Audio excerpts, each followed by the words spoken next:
Olá, pessoal, sejam bem-vindos à nossa aula de atualidades da semana.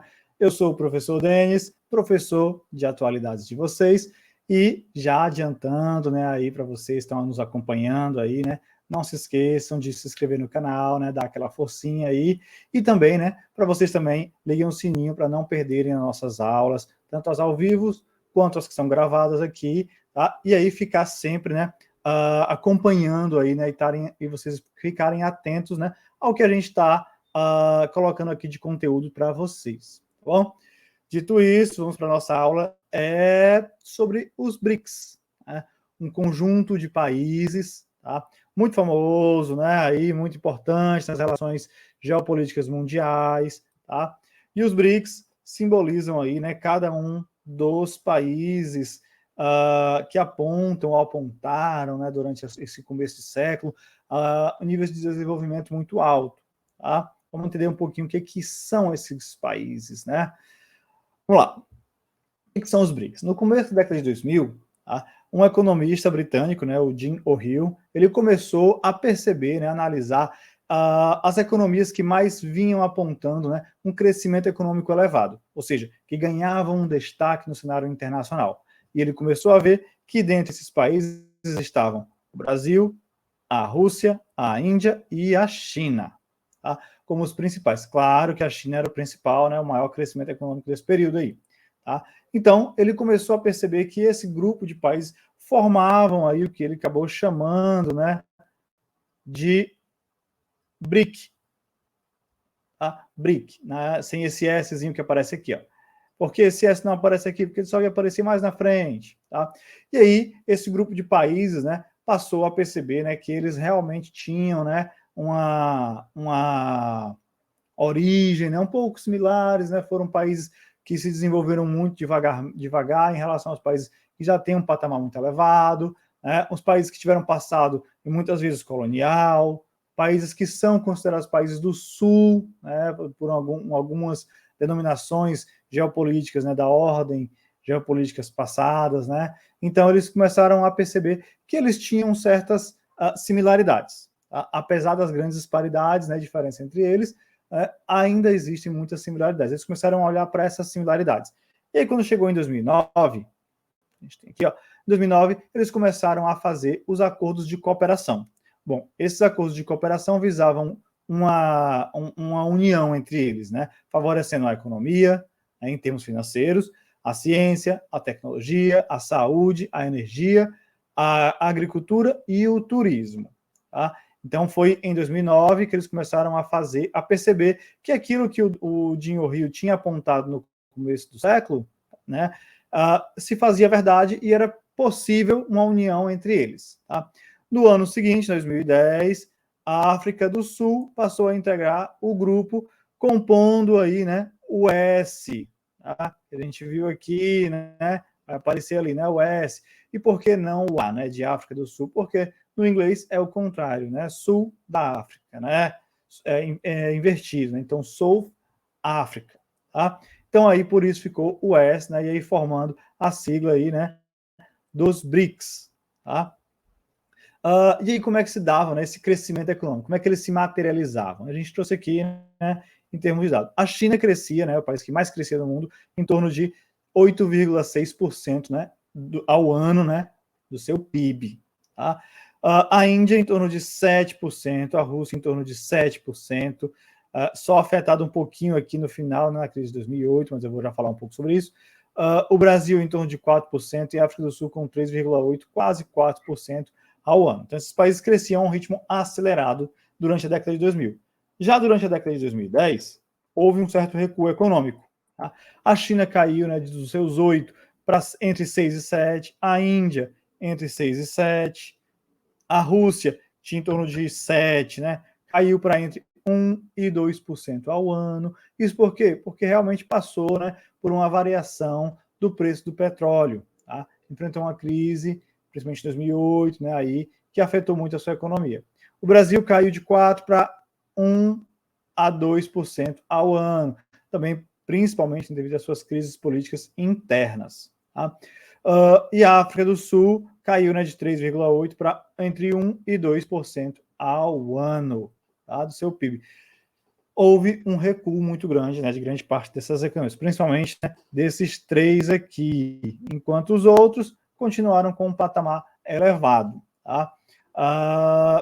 Apesar disso, o grupo se manteve, tá? Mesmo entre altos e baixos, mesmo com o governo, né, do ex-presidente Jair Bolsonaro sendo um governo que não favoreceu muito aos encontros dos BRICS, né, isso acaba impactando muito, né, nesse comércio internacional entre esse grupo de países. Aqui, já eu falo um pouquinho sobre isso, né, essas mudanças de governo. Aqui, ó, a gente tem, né, os BRICS, né, o Brasil está aqui em vermelho, África do Sul, Índia, China e Rússia. Notem, em vez de, né, os países que são emergentes, mas notem que os BRICS têm uma posição geográfica favorecida. O Brasil, banhado pelo Oceano Atlântico. A África do Sul fica aqui, né, na interseção aqui entre o Atlântico e o Índico. Tá? A Índia, banhada também, né, pelo Oceano Índico. A China e a Rússia aqui com grandes parcelas, né, do Oceano Pacífico. Há uma ligação com os oceanos íntima, muito íntima, em cada um desses 5 países.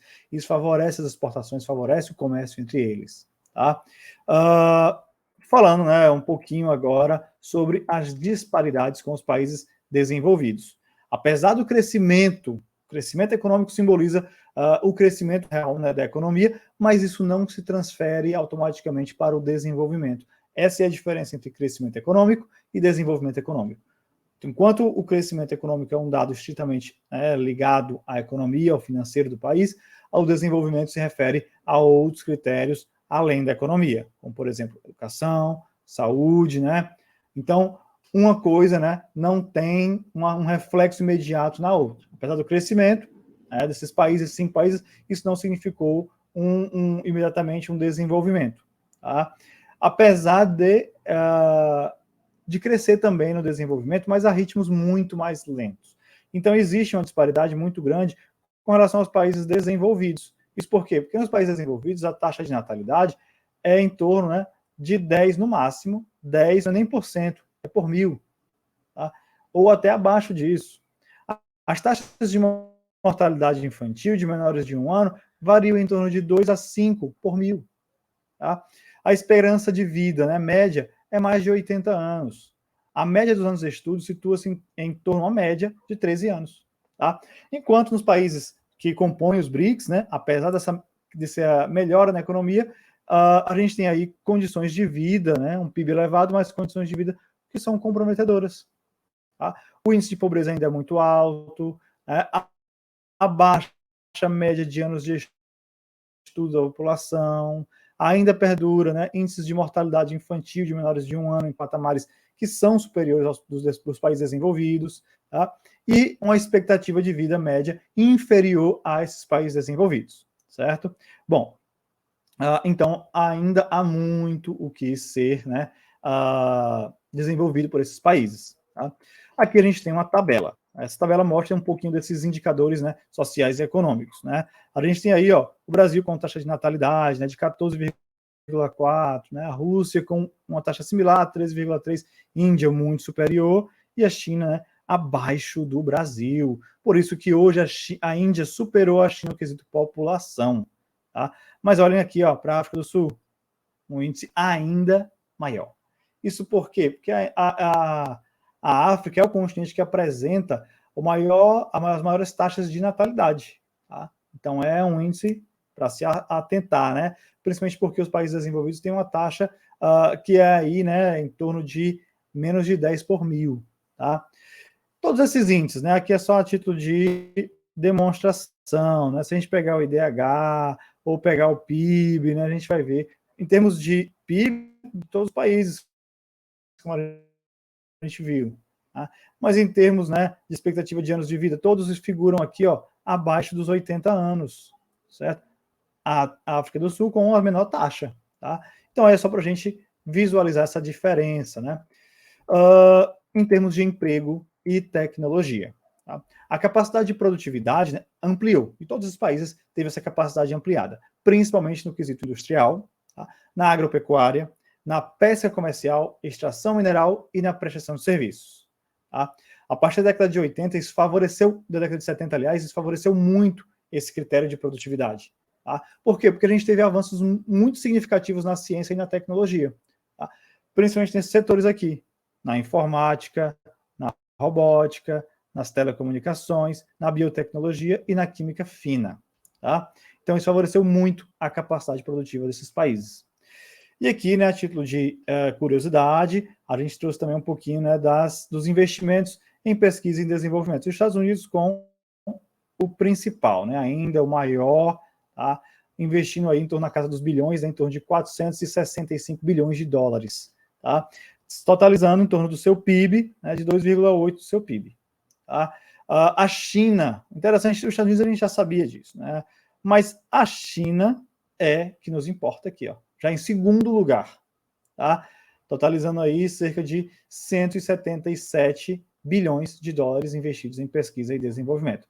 Aí vem os países desenvolvidos como Japão, Alemanha, Coreia do Sul, França, Reino Unido, mas começa a aparecer outros países, como a Índia, como a Rússia e como o Brasil, logo em seguida. Tá? Então os BRICS, eles são, de imediato, tá? Como eles mesmos sustentam, né, a ideia de um patamar perante ao mundo, onde a gente coloca uma multipolaridade. Eles são um símbolo dessa multipolaridade.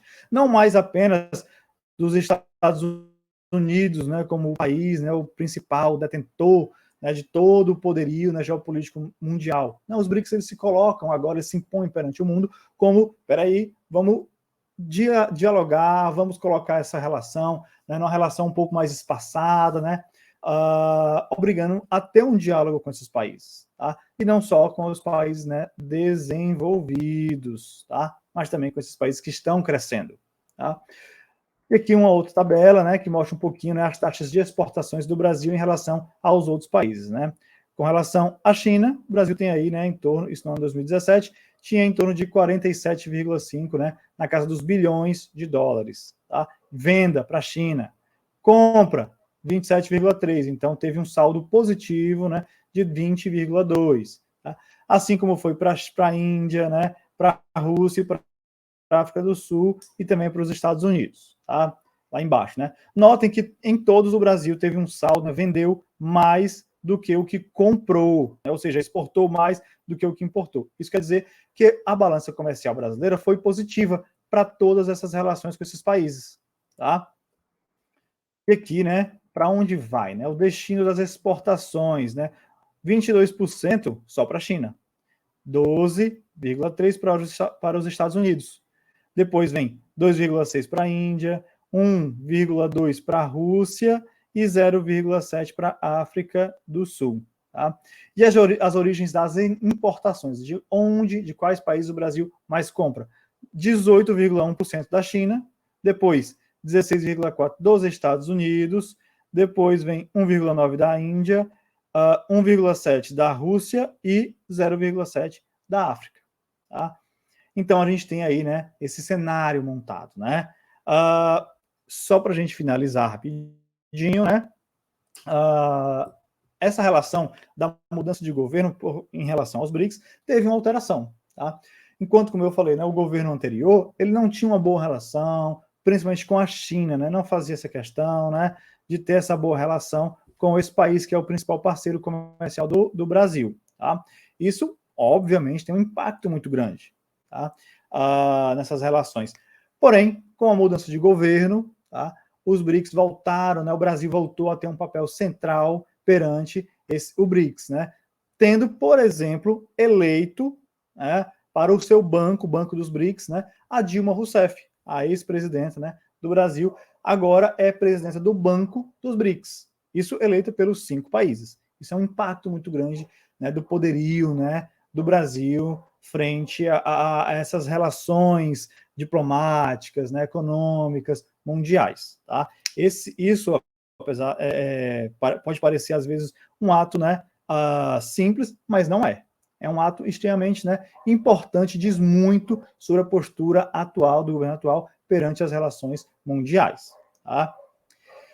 E dito isso, né, a gente finaliza a nossa aula de hoje, tá? Agradecendo demais a participação de vocês, né? E pensando sempre na nossa aprovação, tá? Então, um forte abraço e até a nossa próxima aula. Bons estudos, pessoal!